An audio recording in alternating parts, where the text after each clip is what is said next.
C'est un peu le drama un peu sur TikTok.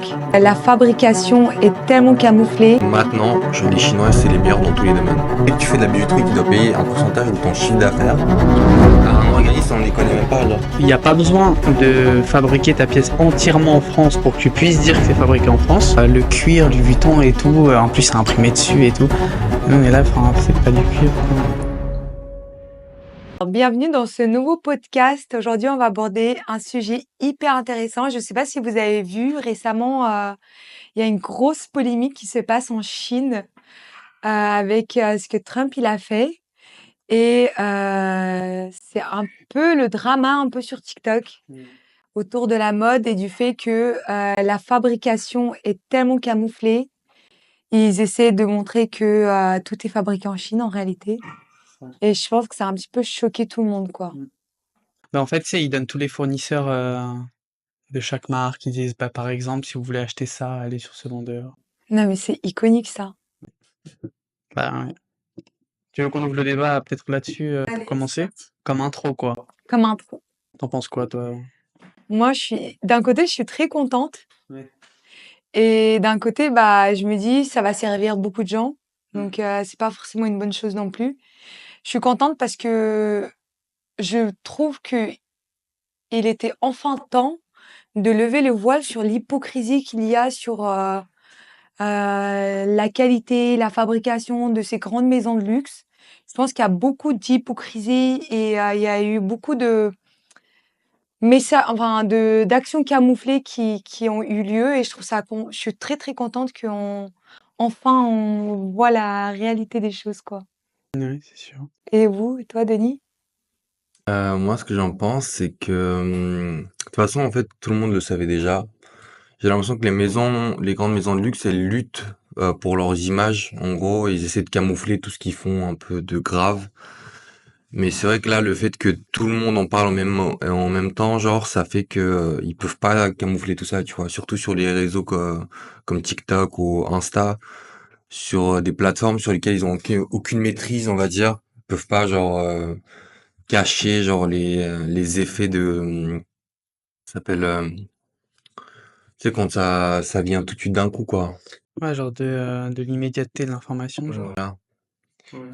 Et du coup, ouais, je pense que tout le monde le savait déjà en quelque sorte, mais le fait que ça sorte tout d'un coup comme ça, c'est vrai ça leur fait pas une bonne image, quoi. Moi, je sais pas, parce qu'en fait, il y a tellement de légendes dans le luxe que ça en devient genre tellement ridicule, genre. Genre, vous savez, la dernière fois, genre, la personne, je sais plus si on était ensemble ou bref, il disait ouais, ben, le cuir, du Vuitton et tout, en plus c'est imprimé dessus et tout. Et nous, on est là, enfin, c'est pas du cuir, c'est pas du tout du cuir, enfin. Ah oui, ah putain, ouais. Ouais, parce qu'en fait, on avait un truc Goyard qui était grave vintage et on voulait le reprendre justement pour faire des pièces pour nous et tout. Et à un moment, quelqu'un il nous dit ouais, et puis en plus, putain, mais Goyard, en plus, c'est peint vraiment à la main et tout. Et nous, on est là en mode ben non, mais enfin, si t'as envie de le croire, crois-le, mais genre, c'est pas. Mais t'imagines, sur chaque petit quadrillage, genre le motif, il s'est tapé la déterre à écrire Goya. Ça. En fait, je sais pas moi si vraiment les marques de luxe, pardon, ils capitalisent vraiment sur cette image un peu de genre en mode. Je pense que tu demandes à quelqu'un, ils se disent ouais non mais ils fabriquent tout en France, c'est des bons franchouillards qui respectent bien les lois, tu vois. En fait, tu Mais peux je pas pense savoir, même ceux qui sont dans l'industrie, ils peuvent pas vraiment savoir est-ce qu'ils le font vraiment tout en France ou est-ce que c'est une partie de leurs produits qu'ils fabriquent en France. Mais c'est vrai qu'il y a énormément de légendes, hein. Même moi, à l'époque, j'étais en école de commerce et tout, j'avais même mes profs qui nous disaient qu'en gros, enfin, qui nous inventaient des légendes comme quoi, genre Louis Vuitton, euh, par rapport à la toile monogrammée, le fait que ce soit tout le temps lisse, qu'il n'y ait jamais aucun accroc sur le, entre guillemets, cuir. En gros, ils élevaient leur bétail dans des prairies sans genre, tu vois ce que je veux dire? Sans rien. Ouais, de ouf. Mais genre, alors que c'est même pas du Mais cuir. comme si c'était Louis Vuitton qui élevait le bétail, tu sais, mais n'importe quoi, genre. Ouais, non, c'est n'importe quoi, hein. Mais moi, ce que j'en pense, c'est déjà, ce qui est sûr, c'est qu'il n'y a pas besoin de fabriquer ta pièce entièrement en France pour que tu puisses dire que c'est fabriqué en France. Donc déjà, je pense que à partir de là, il y a un peu des magouilles qui s'opèrent, tu vois. Je pense que c'est à partir de là où les magouilles s'opèrent. Donc je pense que s'ils l'ont fait comme ça, c'est pas pour rien. Je Mm. pense qu'il y a des gens qui ont demandé que ce soit un peu comme ça aussi. Et mais au-delà de ça, moi je trouve que c'est la situation, elle est un peu drôle, tu vois. Mais après, il faut que les acteurs, que ce soit du luxe ou tu vois, genre juste, tu sais, des marques et tout, bah, qui se confrontent un petit peu aussi à ce genre de problème, tu vois. Mais du coup, est-ce que tu penses que genre ces usines qui mettent le voile sur la fabrication qui se fait en Chine, etc., tu penses qu'ils ont eu des commandes? Ce serait intéressant de savoir. Bien sûr qu'ils ont eu des Genre, commandes. est-ce qu'il y a des gens, ils se disent, ah putain, c'est une dinguerie, Mm. je vais aller commander mon Birkin chez eux, quoi. Mais en fait, déjà, à partir du moment, tu sais, où il y a eu un peu le truc Quiet Luxury, tout ça, tu vois. À partir de ce moment-là, et les gens ils disent non, non, mais franchement, un logo, c'est too much, un logo, c'est criard, truc. Bah ouais, mais regarde, t'as ton Birkin juste à côté sans logo. T'aimes pas les logos, ça tombe bien. C'est ça. Bah, tu vois ce que je veux dire? En fait, il y a un genre de petit problème, c'est que bah, si c'est un truc sans logo, etc., qui est de plus en plus mis en avant, bah, je pense que les marques, elles ont un petit peu plus de mal aussi, peut-être entre guillemets, à, tu vois, par rapport à la contrefaçon, parce que je sais pas si dans d'autres pays, par exemple en Chine ou je sais pas où, je pense que s'il n'y a pas écrit la marque, c'est pas de la contrefaçon. Mm. Tu vois ce que je veux dire? Ce qui fait que bon, bah, du coup, il y a pas écrit la marque, enfin, voilà. C'est vrai qu'il y a encore très peu de gens qui achètent, même si c'était la mode du coup avec luxury et tout, des gens qui achètent des produits de luxe sans qu'il y ait écrit la marque, tu vois. Genre, je pense qu'il y a beaucoup de gens encore qui ont du mal à passer ce cap de acheter un produit de qualité sans montrer la marque derrière, tu vois. Mais du coup, même moi, je me dis, ça rejoint un peu l'épisode d'hier et tout, et je me dis, en fait, au final, bah, même si ces grandes maisons de luxe qui ont les moyens, etc., qui ne fabriquent, même eux, ils veulent plus fabriquer en France. Du coup, bah, la question, c'est est-ce que, du coup, Mmh. il faut fabriquer en France, tu vois? Parce que chacun veut prendre exemple sur ces grandes maisons de luxe. Mmh. Et quand tu vois que eux, ils fabriquent pas en France et que ça va toujours très bien pour eux et que ils sont toujours autant des millions et des milliards, bah, est-ce qu'on se dit quel chemin on est en train de suivre, en fait? Est-ce qu'on n'est pas tombé dans un piège où la société, elle nous dit, ouais, fabriquer en France, c'est éthique, mais en vrai, tout le monde s'en fout, quoi. Mmh. Non? Bah, il y a un peu un truc comme ça. Il y a un peu un truc comme ça et surtout parce qu'en fait, pendant une des vidéos, en fait, il y avait un genre de il y avait un genre de Chinois, du coup, tu vois? Qui disait en mode, «Oui, nous, on a entre guillemets, genre, on est beaucoup plus qualifiés que c'était dans le pays dans lequel c'est fabriqué, on a des meilleurs matériaux». En fait, au bout d'un moment, il disait: «Bah, en fait, on a tout de mieux. On a, tu sais, des meilleures machines qu'eux, on fait tout mieux qu'eux, Ah, en c'est fait». vrai. Donc, au bout d'un moment, après, il dit un truc genre en mode, ouais, mais c'est parce que nous, on va pas le crier sur tous les toits. Enfin, tu vois ce que je veux dire? Ouais, ouais. Il est un peu genre, la culture un peu plus humble, genre, tu Ouais, vois? c'est sûr. Moi, c'est quoi mon avis sur la Chine, sur les producteurs en Chine et tout. Moi, je pense que maintenant, les Chinois, c'est les meilleurs dans tous les domaines. Il n'y a pas un domaine, à mon avis, peut-être genre, je sais pas moi, l'automobile, on va dire encore, ou tu sais des trucs très techniques dans l'ingénierie, etc. À part dans ces domaines-là, genre l'industrie en Chine, elles sont beaucoup plus élevées que partout ailleurs au monde, tu vois.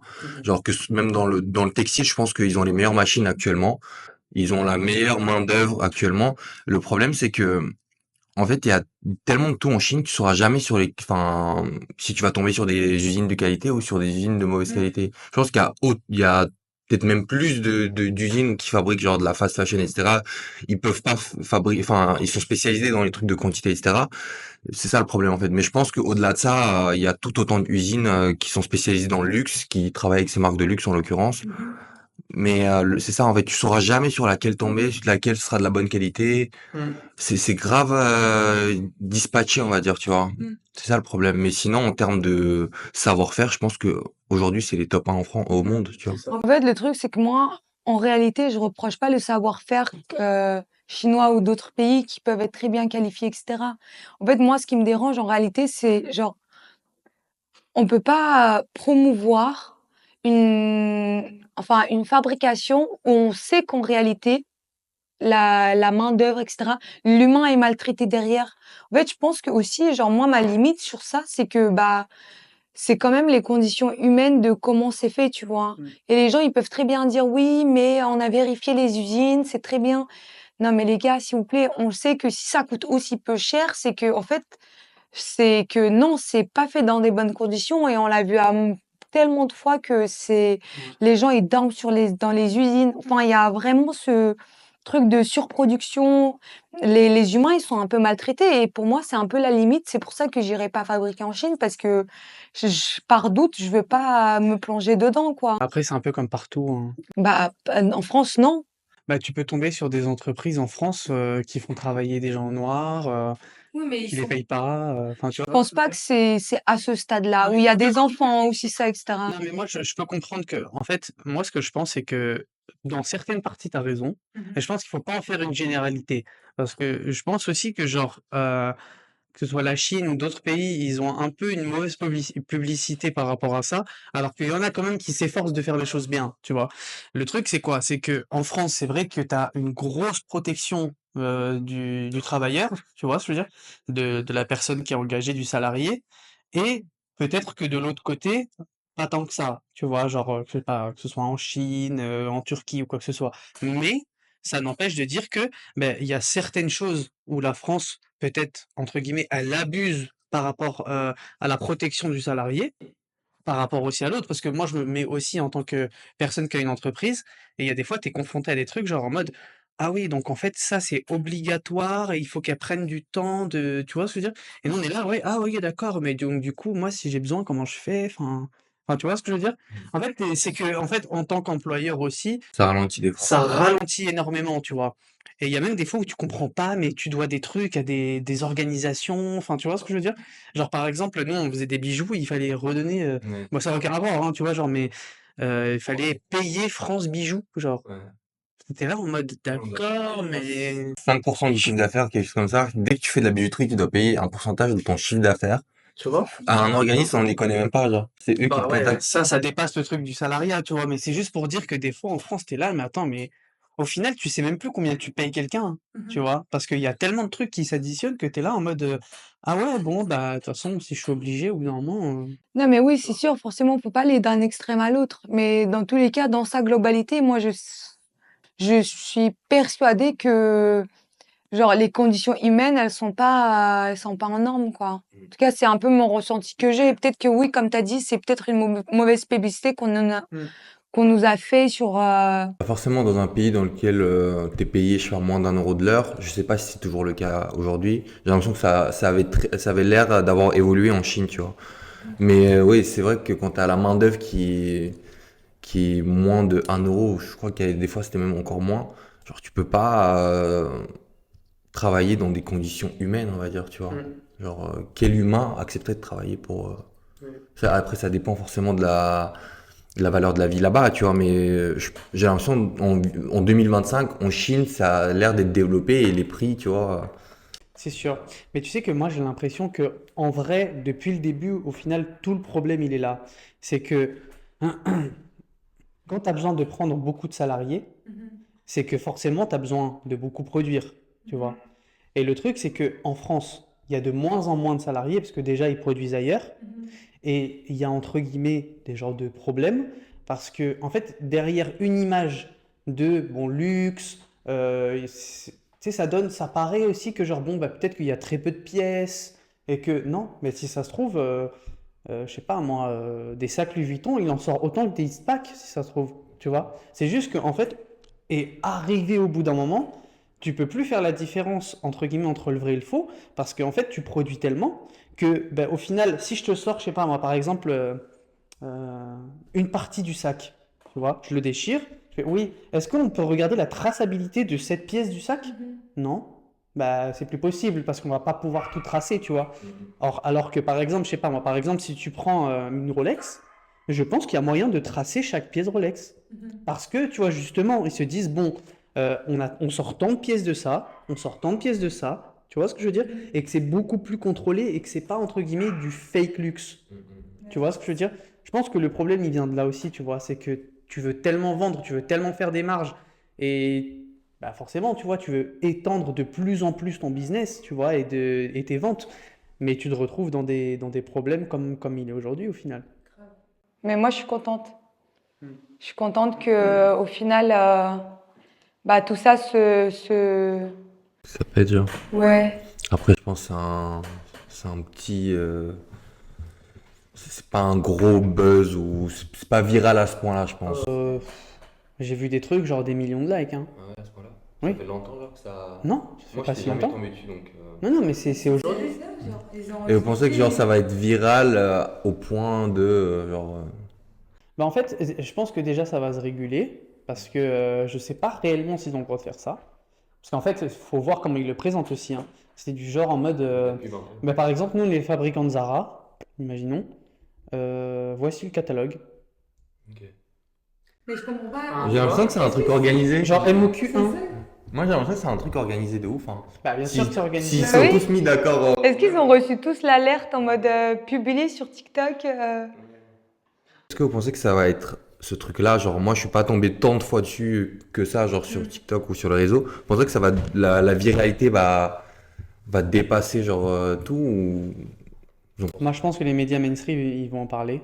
Parce que, étant donné aussi que la France, tu vois, elle est censée aussi se diriger un peu contre les idées de Trump par rapport à ces médias mainstream. Et le fait que la Chine réponde aussi, tu vois, à cette attaque-là, en gros, c'est un truc quand même super géopolitique et ils sont un peu obligés d'en parler, tu vois. Donc je pense que... Mais est-ce que tu penses qu'ils ont tous reçu l'alerte, genre sur leur compte et tout, en mode publier en même temps ce qui se passe? C'est fou quand même.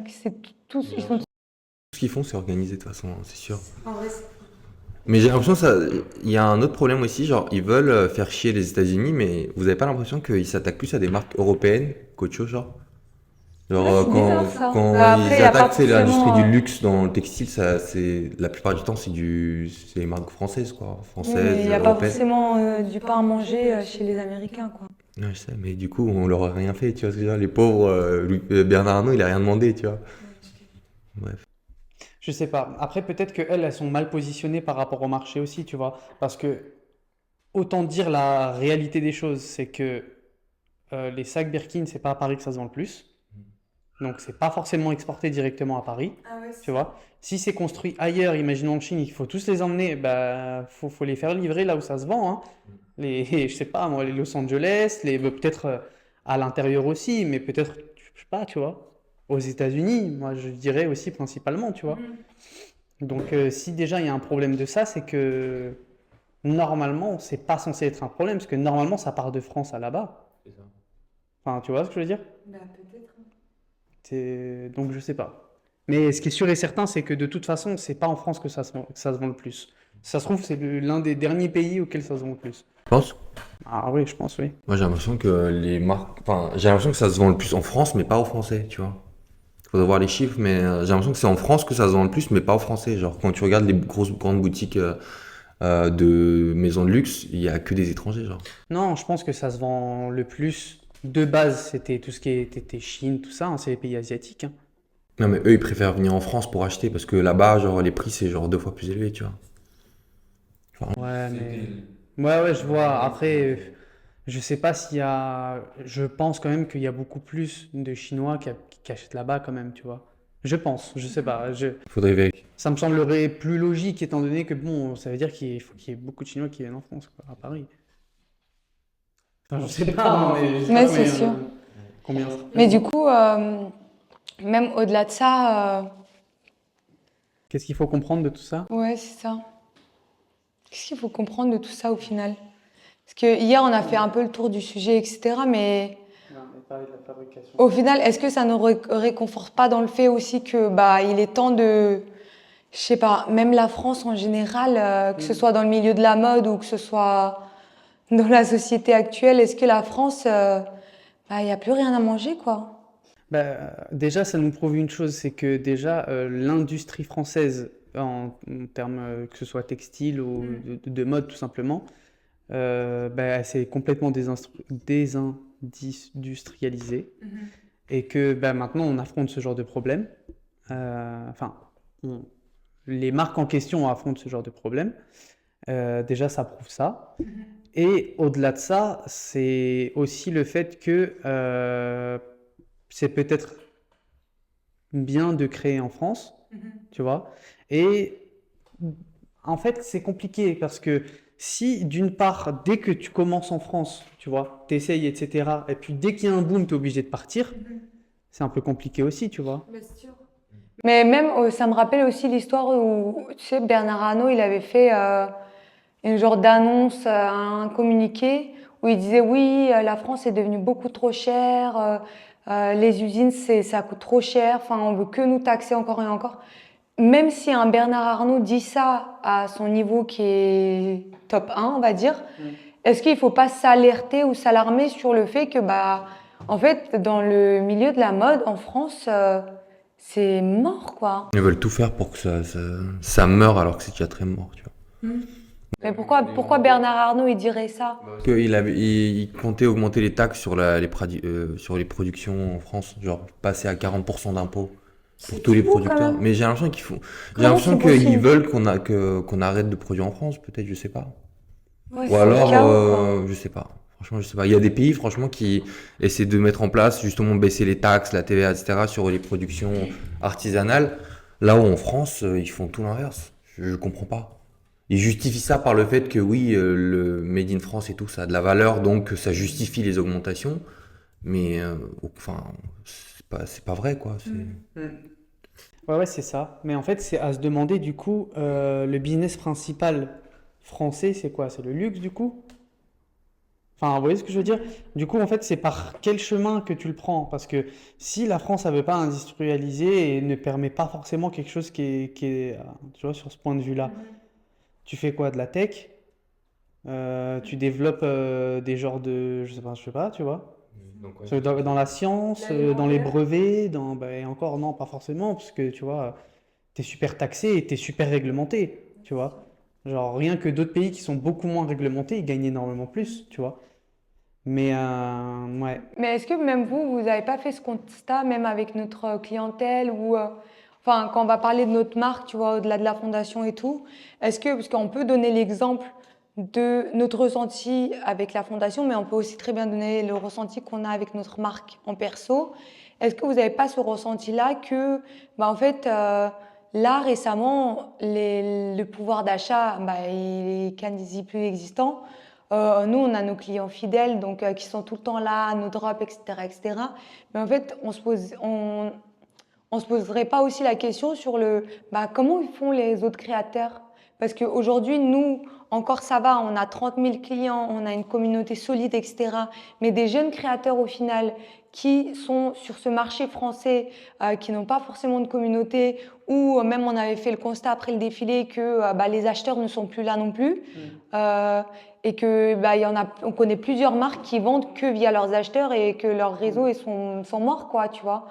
Et du coup, je me dis, bah, comment ils font ces créateurs-là au final et ce serait quoi vos conseils pour que eux ils puissent s'en sortir, tu vois, et pas se retrouver bah, avec aucune clientèle française, aucun acheteur qui est venu leur acheter leurs pièces et quand même le besoin de produire et de fabriquer et de survivre quoi, dans ce milieu-là. j'ai l'impression maintenant, dans tous les business, quel que soit le domaine, j'ai l'impression que pour tirer son épingle du jeu, faut être dans la viralité, tu vois. Genre, même si on prend l'exemple, par exemple, des cafés comme Cédric Grolet, c'est pas un café, mais c'est genre une boulangerie. Si tu regardes, genre, t'as un business, genre, qui buzz sur TikTok, genre, qui ramène toute la population autour de ce business-là.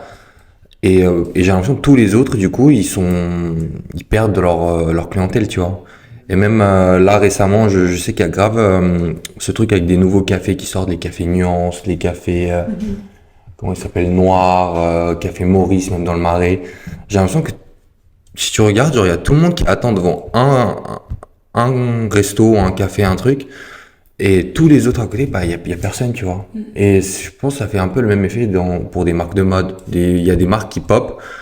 Toute la clientèle se dirige vers cette marque-là pendant un certain moment. Tous les autres, genre, concurrents, n'existent pas pendant ce temps-là. Et ça tourne, genre. Ça fait je sais pas. Ouais, bien sûr, ouais. Je sais pas, hein, j'ai l'impression que ça marche un peu comme ça maintenant, genre. Non, mais bien sûr, moi je suis complètement d'accord avec ce que tu dis, hein. Après, le truc, c'est que dans ce que tu dis, c'est totalement vrai. Après, à toi de voir aussi, genre, qui tu veux potentiellement plus viser et, dans qu'est-ce que tu veux vendre en fait. C'est tout, hein, tu vois ce que je veux dire? Parce que oui, peut-être que, imaginons, je sais pas, moi, je te prends des gens du café dans le Marais, quoi que ce soit. Ouais, tu peux plus leur vendre un bonnet un peu créatif que peut-être à des gens qui travaillent aux Galeries Lafayette. Enfin, tu vois ce que je veux dire? Je pense qu'il faut aussi un petit peu viser sa clientèle. En fait, toi, pour toi, le fait de trouver sa cible, c'est suffisant pour le marché actuel qu'il y a en France? Non, non, je suis d'accord que... Parce qu'en fait, même si tu arrives à, entre guillemets, avoir ciblé à peu près bien ta clientèle, suivant le produit que tu vends, si c'est des produits à, je sais pas moi, 10, 15 euros, c'est bien, mais il va falloir que tu en cibles pas mal quand même. Donc, il faut que ce soit quand même, tu vois, une cible plutôt facile à viser, tu vois. Mais dans la viralité, bien sûr, hein, de toute façon, c'est ce qu'il faut viser, hein. Il faut réussir à trouver un petit peu dans tes créations ou dans ta DA ou dans ton business le truc qui peut faire que bah, les gens s'accrochent plus à toi qu'à quelqu'un d'autre, quoi. Tu vois? Bah, en fait, moi, je suis d'accord et pas d'accord dans un sens, parce que je me dis, quand on était plus jeune et qu'on était une marque un peu de niche, où il y avait vraiment les gens qui étaient là pour notre monoproduit, etc., bah, on n'était pas viral forcément. Je pense qu'on Si, était... on était quand même dans la viralité, bien sûr. Quand même, hein. Il y avait même des gens qui se faisaient passer pour nous, genre. En fait, oui, mais Tu vois ce que je veux dire? On peut c'est dire que sûr. quand même. En fait, en vrai, c'est une forme de viralité, mais moi, je le vois plus dans la era d'aujourd'hui, le fait d'avoir des millions de vues sur Insta ou TikTok. Enfin, nous, on n'avait pas encore, on ne mettait pas de Reels, c'était pas encore la tendance des Reels, etc., tu vois. Genre, on était dans la viralité parce qu'on avait des posts qui cartonnaient, etc. Mais on ne faisait pas des millions de vues sur... Mais on faisait des millions de vues à travers tous les influenceurs, etc. Ouais, c'est Donc ça sûr. compense, tu vois. Mais j'ai l'impression que c'est, quand je dis viralité, c'est pas viralité, enfin, de manière de globale, tu vois. Genre, c'est pas viral, mainstream. C'est genre, tu peux être viral dans ta niche. Genre, dès que tu vas dans des niches, j'ai l'impression que maintenant les niches, elles marchent que comme ça, genre par viralité. Tu rentres dans une niche et ceux qui sont les plus viraux dans leur niche, c'est eux qui vont marcher. Tous les autres, ils vont en pâtir, tu vois. Tu vois ce que je veux dire ou pas? Genre par exemple, si tu vas chez les marques de créateurs, tu prends peut-être les 10 les plus hauts du panier, les plus viraux, bah c'est eux qui vont vendre. Et tous les autres, bah ils vont, en attendant, ils vont être en pause, tu vois.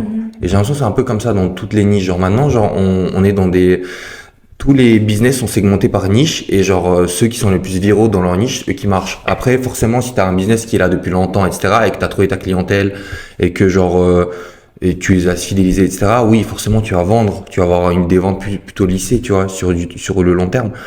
Mais je crois que la question de base c'était genre comment tu fais pour vendre. Je sais plus c'était quoi la question de base. En fait, c'est comment tu conseillerais, qu'est-ce que c'est quoi les conseils que tu donnerais aux créateurs qui se retrouvent dans cette situation-là et qui se disent, oh là là, mais comment je fais moi maintenant? Parce que le marché de la France, c'est un peu mort, quoi.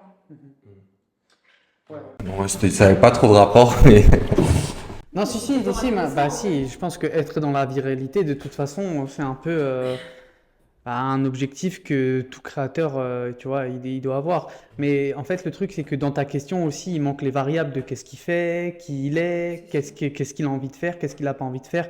Et selon toutes ces variables, tu essayes d'ajuster le truc qui pourrait être le plus logique ou, enfin, comment je le conseillerais moi, c'est plus à quoi je me suis confronté quand j'ai vu des types de business qui ont ouvert un petit peu comme ça, en quoi toi tu peux un petit peu genre tu vois prendre ton épingle tu vois dans ça et j'essaierai de voir selon comment le marché se comporte aussi, tu vois.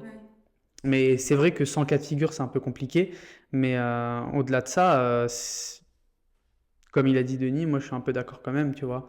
C'est que je pense que tes principaux clients tu les as pas en marchant dehors, tu vois. Tu les as sur les réseaux sociaux et je pense que c'est à partir de là déjà où il faut leur taper à l'œil, tu vois.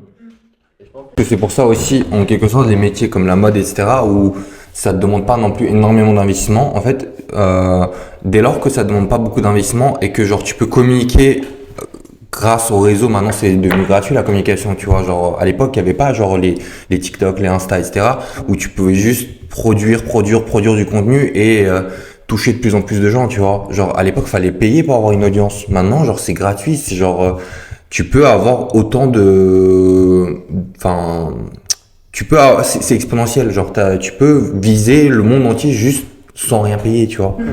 Et genre, c'est pour ça que j'ai dit aussi, genre, des marques ou genre, enfin, des business où genre, t'as pas beaucoup d'investissement de base, c'est pratique aussi, tu vois. De ouf. Moi, Juste Bien sûr. contenu, tous les jours tu fais du contenu, tu trouves un peu ton post, ton contenu qui est scie à ta marque et tu fais ça toute la journée et normalement c'est censé prendre, tu vois. Et t'as pas besoin d'investir en vrai, t'investis ton temps mais En vrai, j'avais une question aussi, c'est en fait quand tu vois qu'un créateur, il cartonne sur, en fait, il a une niche, etc., etc. On a dit tout à l'heure que les niches c'était important. Moi, j'ai une petite question. Est-ce que vous, dans votre tête, ou vous pensez à une certaine niche que vous trouvez que c'est vraiment une niche dans laquelle faut pas aller, ou c'est un peu une niche qui vous titille un peu, mais vous savez pas pourquoi? Enfin, vous avez l'impression que c'est une niche de créateur, mais c'est pas forcément une vraie niche de créateur ou Un truc vraiment très...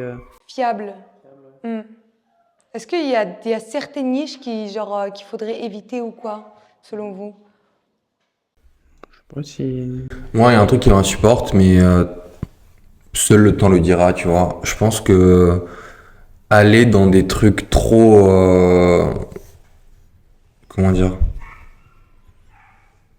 J'ai pas le mot, genre trop street, genre comment dire, des nouvelles modes, tu vois, des nouvelles tendances. J'ai l'impression que c'est jamais le bon plan d'aller là-dedans. Parce que imaginons si tu commences à aller genre si tu crées quelque chose autour de ce truc-là, une nouvelle mode, etc., et que tu t'engouffres là-dedans et que c'est juste un truc passager, c'est une tendance passagère, bah, en fait t'es bloqué un peu dedans, tu vois. Ah, les trucs de hype un peu. Ouais, genre les nouvelles hype, genre Parler vraiment de trucs de hype ou trucs genre un peu underground non, moi je te parle des hype genre street que Ok, enfin dans lesquels la plupart des jeunes Les s'engouffrent, tu vois. Cortez, tout ça, Ouais, quoi. voilà, tu vois. Ok. Ok, donc pour toi, entre guillemets, être un suiveur, c'est jamais très bon. Ouais. Je pense genre ça dépend à quel stade, tu vois. Il y a être suiveur de quelque chose qui marche bien et que ça fait longtemps que c'est là, etc. Ok, pourquoi pas. Mais être suiveur des nouvelles tendances, genre j'ai pas d'exemple concret. Ok. Qu'est-ce qu'il pourrait y avoir, genre? Tu sais, de nouveaux trucs qui sortent, genre par exemple les knits. Genre c'est sorti il y a 2 3 ans. J'ai l'impression que tout le monde maintenant se met à faire ça, tu vois. Mais pourtant, d'un point de vue extérieur, on a l'impression que ça marche aussi. Moi j'ai l'impression Donc, que ça marche plus, genre j'ai l'impression que ça marchait il y a peut-être 1 an ou 2, mais les gens continuent à genre se matrixer avec ça, genre sortir Bah, des knits, toutes les marques, genre l'hiver ils sortent des knits, ça y est. ouais, il y a un genre de starter pack du créateur qui s'est installé, quoi. Les knits, les doudounes, les tracksuits. Enfin, tu vois ce que je veux dire? Il n'y a pas un genre de starter pack en vrai qui s'est installé et que tout, on voit ça partout en fait. C'est ça qui est ouf aussi. C'est sûr. Bah, après, si tu regardes bien, ça s'éloigne pas tellement de ce que proposent aussi les Chinois, hein. Tu vois ce que je veux dire? Peut-être que les gens qui font les knits, que ce soit sur, tu vois, les plateformes pour discuter, de faire des achats, tu vois, genre un peu personnaliser tout ça, peut-être que c'est ce qu'ils mettent en avant aussi, tu vois. Mm. Peut-être qu'ils ont eu besoin de renter la machine à knit qui coûte extrêmement cher. Parce que moi, quand j'étais jeune, en gros, mon père, il avait acheté une machine à knit en France. Genre, je crois que ça coûtait 50 000 euros, un truc. C'était un cadeau pour ma grand-mère qui rêvait d'avoir ça, tu vois. Un investissement un peu, genre. Ouais. Et en fait, bah, genre, comment tu la rentas, tu vois? Je crois qu'on avait un garage rempli avec genre les mailles à knit. Enfin, on n'a jamais su l'utiliser. Maintenant, on l'a envoyé en Russie et tout, mais peut-être que les producteurs, genre étrangers et tout, ils se sont dit peut-être qu'il faut renter la machine, quoi. Du coup, ils ont donné la promotion à ces knits. Bah, en fait, après, le truc, c'est que ça a quand même une valeur perçue qui est quand même haute, parce que tu sais, genre, généralement, on va dire que c'est des trucs qui sont en laine, tu vois. Après, il y a eu tout le délire de un peu amis, tu vois, que pendant cette période-là, ça marchait super bien. C'était des knits, Ami, parce que j'allais donner ça comme exemple de justement ne pas suivre la hype, mais ils cartonnent de fou. Bah, Ami, c'est un peu son produit phare quand même, tu vois. Ah ouais? Le pull Ami, ouais, quand même, tricot.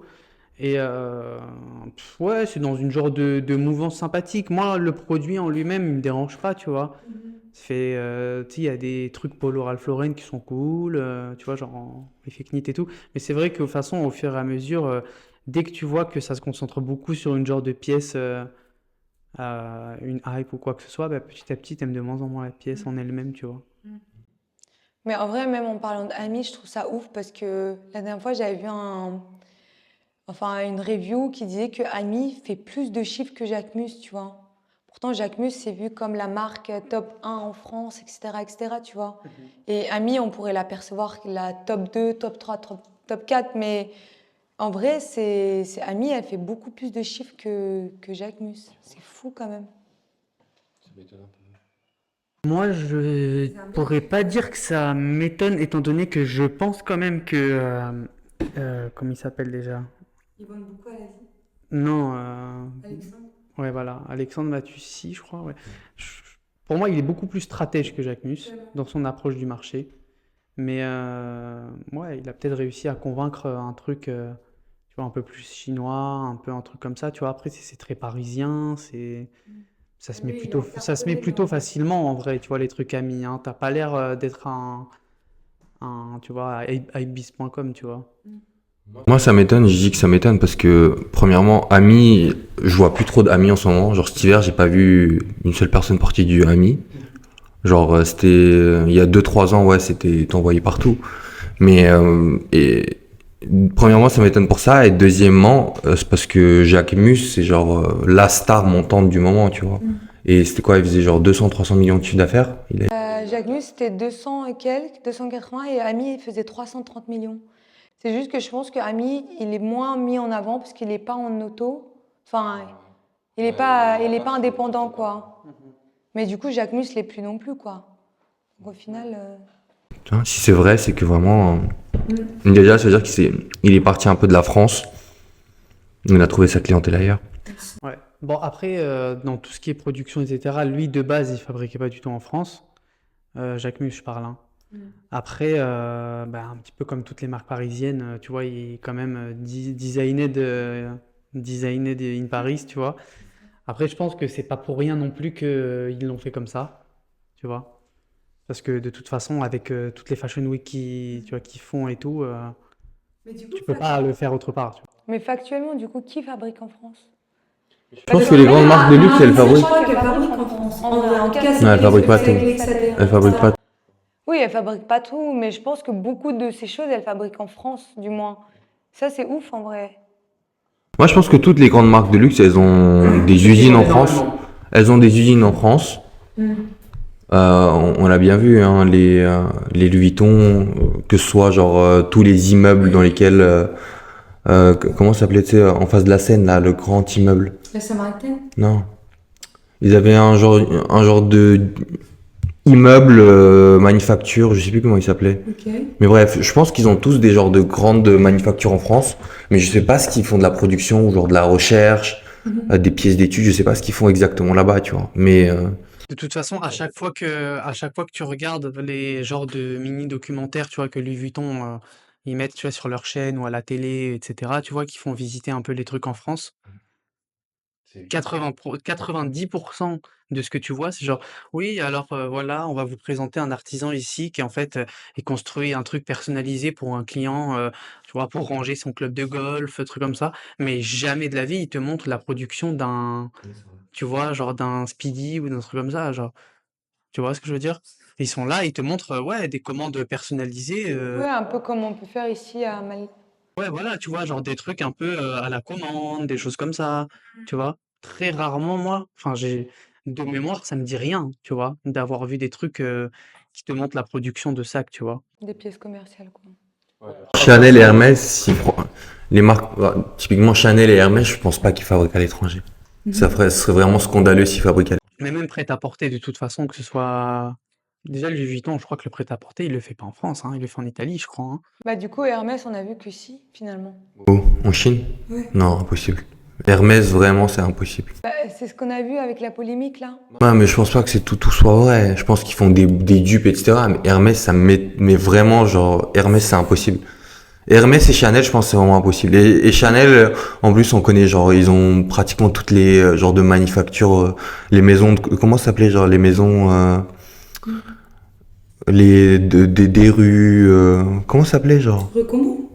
Non, tu sais, toutes les petites maisons que Chanel avait rachetées, les trucs de savoir-faire et tout. Ah, le sage. Le Oui, sage, mais des ça, c'est les rues. nourrissements, c'est pour les défilés, pour les protos, etc. Ouais. Ah oui. Mais du coup, leur fabrication, elle est où? Ouais, mais c'est des genres de fabriques, tu vois. Mais Bah, bon, c'est pas des fabrications, c'est des prototypes, quoi. Tout le monde a des ateliers de après, prototypes. le truc, c'est ce qu'il faut savoir aussi, c'est que il y a une énorme différence entre, par exemple, avoir un truc de production à Paris et avoir un truc de production dans le Poitou-Charentes. Bah oui, Tu aussi. vois ce que je veux dire? C'est que dans le sens où ça reste français, il y a pas de problème, mais c'est pas parce que c'est pas dans Paris que c'est pas français, Bah tu oui. vois? Il y a ça. Après, il y a aussi le fait que personnellement, moi, personnellement, hein, ça me dérange pas tellement que des gens aillent produire ailleurs s'ils vendent énormément, tu vois? Juste le problème, c'est que ensuite, il faut pas te plaindre si tu as des problèmes, tu vois? Par exemple, là, de ce qu'il disait, dans la vidéo, le mec, il parlait pas forcément d'Hermès, mais il montrait que, il faisait tout pareil, avec les mêmes matériaux, avec tout, et qu'en fait, ils étaient très qualifiés, tu vois? Mais je crois qu'il a cité les trucs genre Chloé, Céline, je sais pas, tu vois? Des trucs comme ça, tu vois? Ouais, quoi d'autre? Bon bref, bah, pas mal d'autres marques, C'est un dans ce hook, quoi. truc-là, tu Hermès, vois? c'est un hook. Ouais, peut-être, mais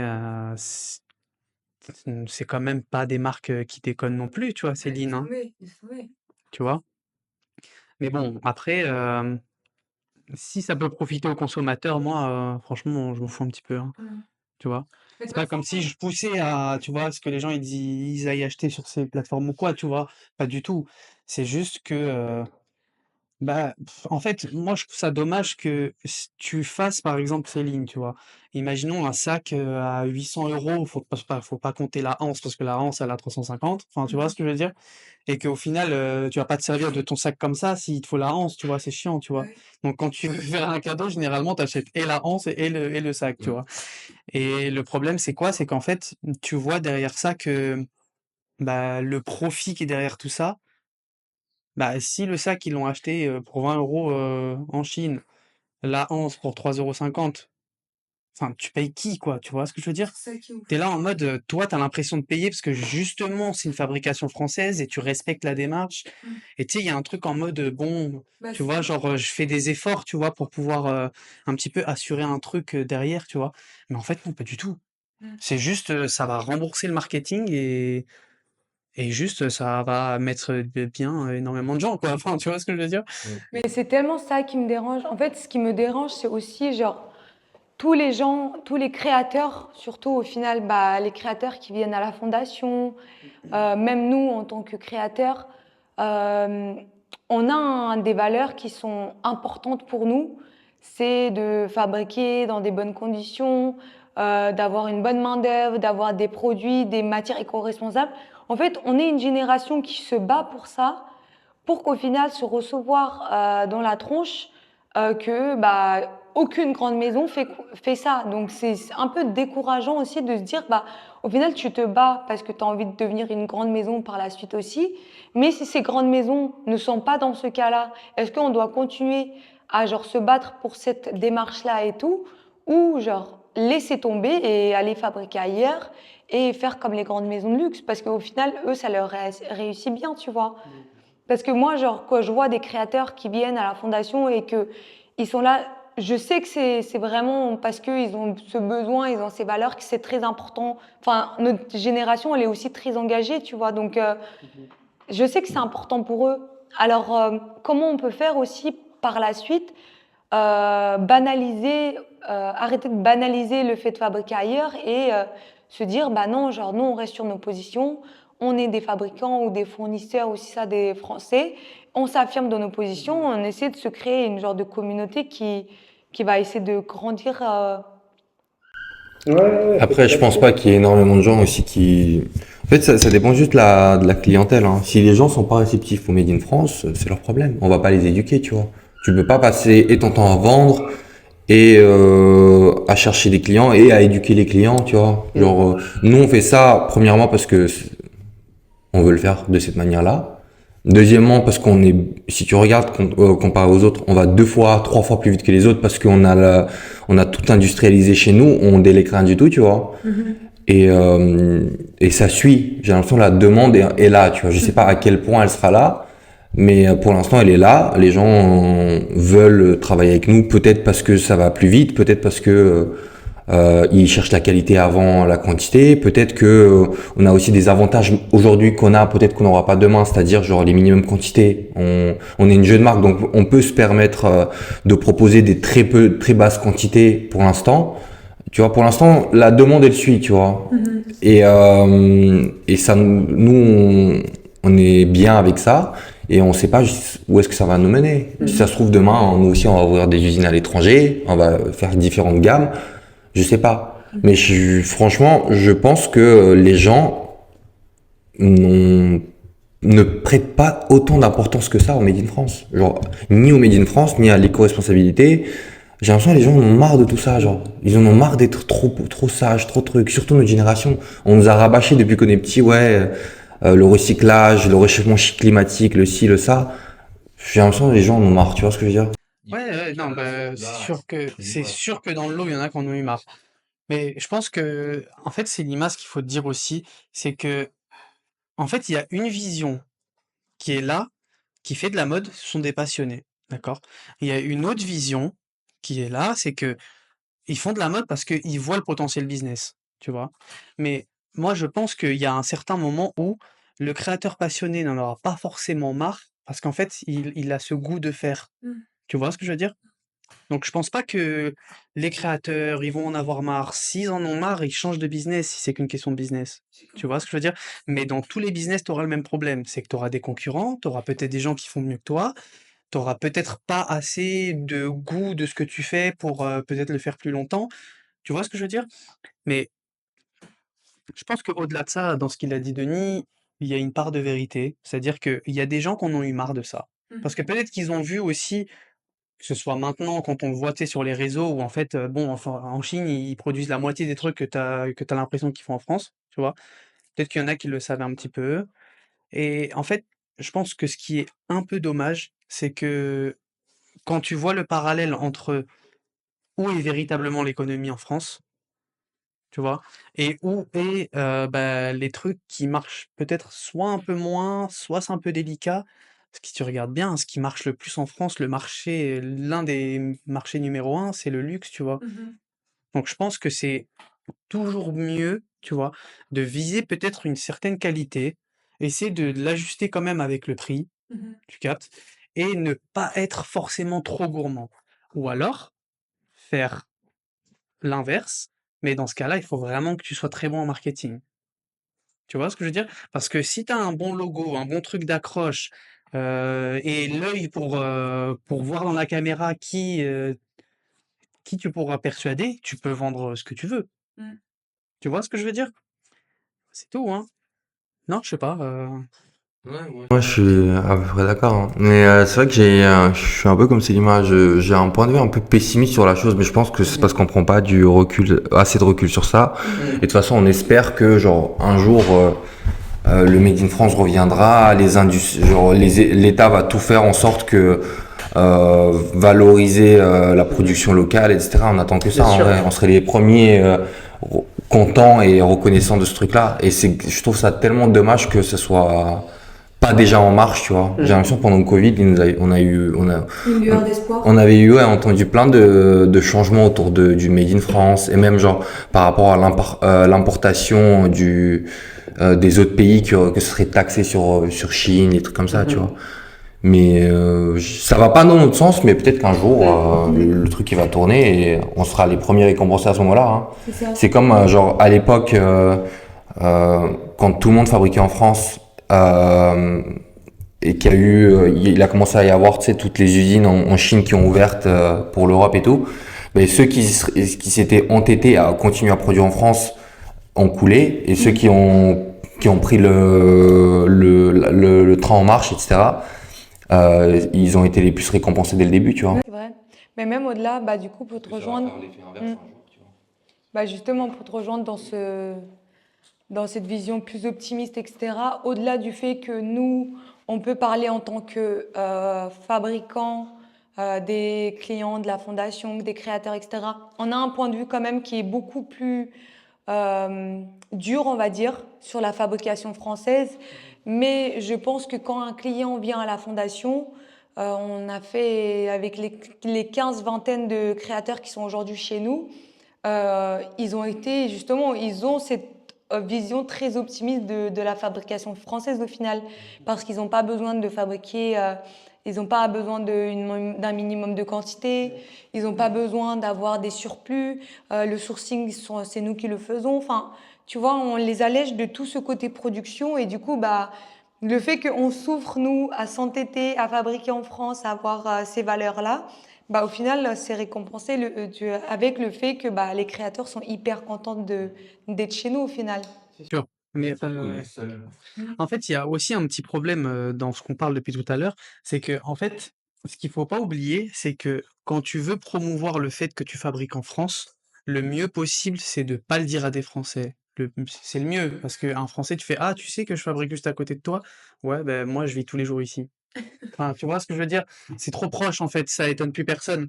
Et je pense que le mieux, c'est que tu as vu les créateurs, qui sont à la fondation aussi, c'est que je pense que tout le monde a un peu conscience que le fait de fabriquer en France et le fait d'être positionné à Paris en plus, ben ça a une genre de résonance, tu vois? Un peu dans le monde entier.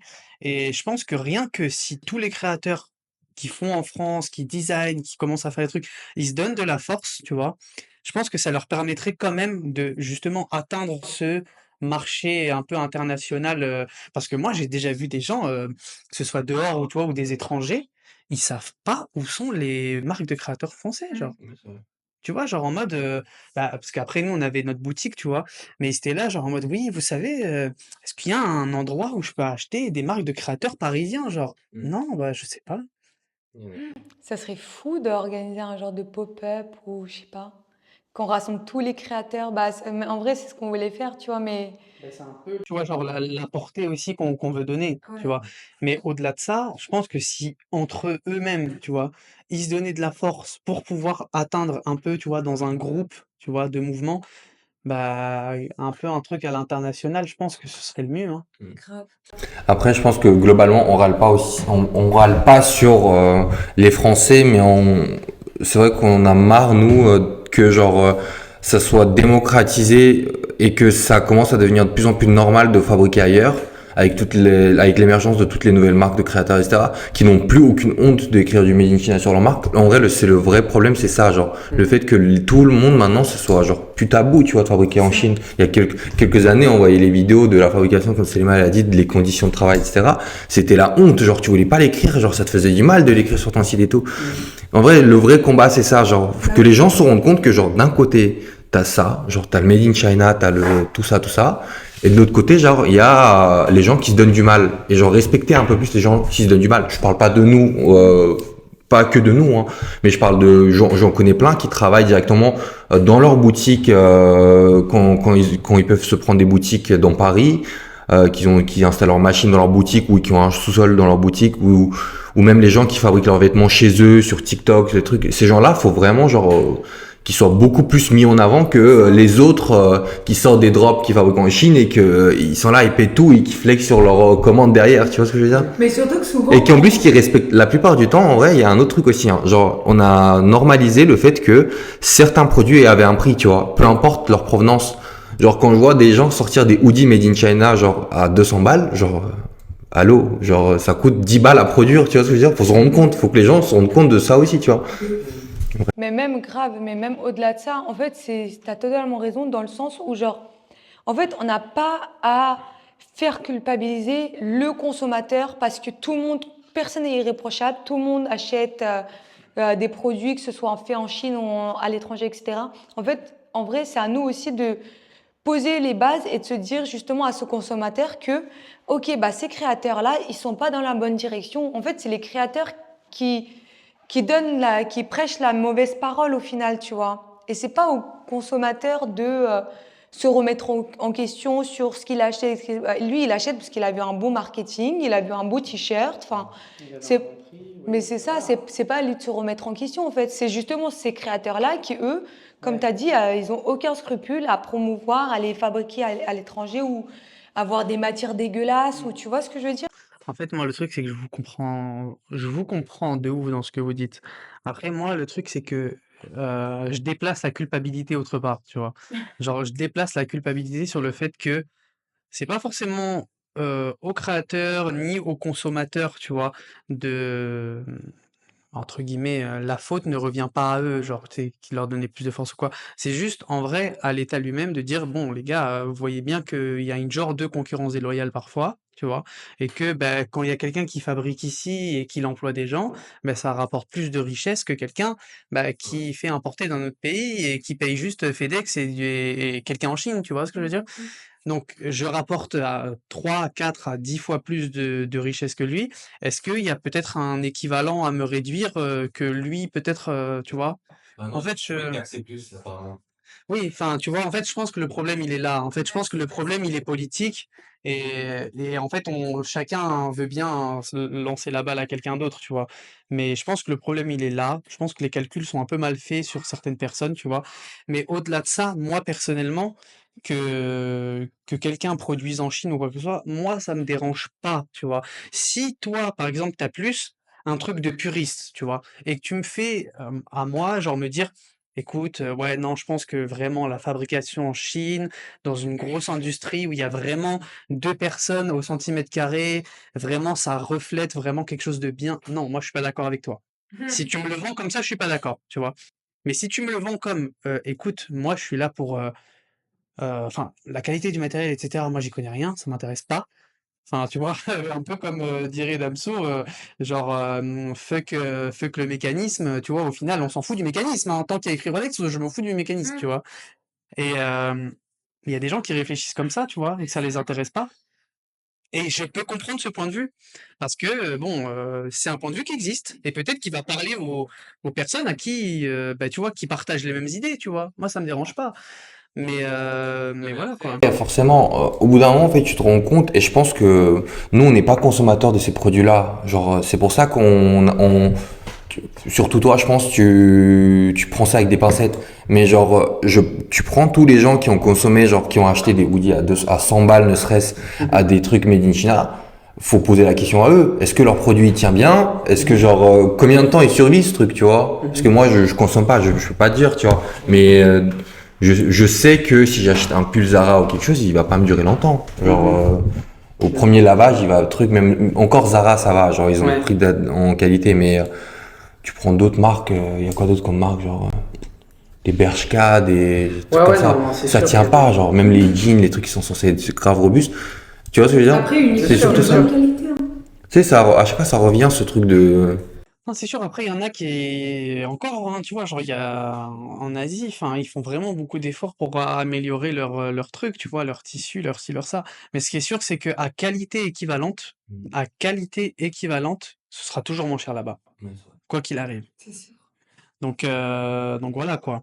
Mais bon, après, nous, forcément, comme on est dans ce métier et que, ben, en fait, on voit aussi les choses, tu vois. C'est que à qualité équivalente, c'est le même, enfin, c'est moins cher là-bas, mais le mieux, c'est qu'ils prennent une qualité en dessous, tu vois, et que ça redevienne encore de moins en moins cher, tu vois. En fait, le problème aussi, c'est un peu ça, c'est que peut-être qu'il y en a qui font un peu trop de mauvaise qualité. Mais bon, s'ils arrivent à le vendre, c'est que tant mieux, tu vois. C'est que tu upgrades la qualité ou tu vois, et que bah en fait t'es un très bon vendeur, donc déjà c'est trop bien, tu vois. Ouais, mais est-ce que genre à qualité équivalente et genre si imaginons tu prends une marque qui fabrique en Chine et une autre qui fabrique en France au même prix, mais que la marque française a une meilleure qualité. Je pense pas que c'est celle qui va se vendre le mieux, tu vois. Ça va pas, genre l'argument de la qualité, elle va pas primer, genre. Je sais pas si tu vois ce que je veux dire. Ah, j'ai un doute quand même. Non, non, moi je pense que la marque France, ça dépend. Enfin, encore une fois, ça dépend comment que leur marketing hein, au final, hein. Ouais, je pense que ça va être juste une question de marketing. En fin de compte, c'est ce qui va les départager. Mais genre la qualité, Après, tu sais, le marketing des marques chinoises, les Européens, on les connaît pas tellement, hein. Enfin, en termes de vêtements, tu vois. Oui, quelqu'un va me dire, ouais, il y a Issey Miyake, Kenzo, mais ouais, mais bon, tu vois, c'est Kenzo Paris maintenant, hein. Yoji. Enfin, tu vois ce que je veux dire? Ouais, Yoji, et ça fait de belles lurettes que personne n'en a jamais pu porter aussi, hein. Si, les puristes. C'est dingue parce que... C'est dingue parce que au final, j'ai l'impression qu'on arrive à la fin de ce podcast, mais c'est comme si on vient de boucler la boucle sur... tellement pas. On vient de déboucler la boucle. On pourra jamais la boucler. Non, mais en vrai, c'est intéressant parce que comme ça, les auditeurs qui nous écoutent et les téléspectateurs qui nous regardent, Télé carrément, ouais. ouais, c'est ça en vrai qui nous pose des questions sur tout ce qu'ils en ont pensé de tout ce qu'on a dit en réalité. Et en vrai, c'était un chouette épisode. Vous pensez c'est qui risque de plus se faire genre critiquer dans les commentaires ou quoi que ce soit? Je sais pas, en vrai, on est sage de ouf. Hein. Ah ouais? On est sage. J'ai l'impression que je dis des trucs parfois en mode ah mais qu'est-ce qu'il raconte celui-là? Non, juste- Il a pas honte. C'est qui le plus border? Vous pensez que parce que là, on n'a pas encore montré notre vraie personnalité, on est encore un peu timide et tout, mais ce serait marrant de savoir dans les commentaires qui est le plus border. Et en vrai, c'était trop cool. Tous les extraits sont disponibles de toute façon sur la Fondation de la mode. Le podcast est disponible sur YouTube. Et rejoignez la Fondation de la mode sur fondation.com pour tous les créateurs qui veulent enfin. C'est pas ça. C'est pas vrai. Ce sera écrit juste en bas. Là. Fondationdelamode.com. Oui, voilà. Waouh. Fondationdelamode.com et venez créer votre marque de vêtements avec nous. .com. Vous pouvez le clap de fin.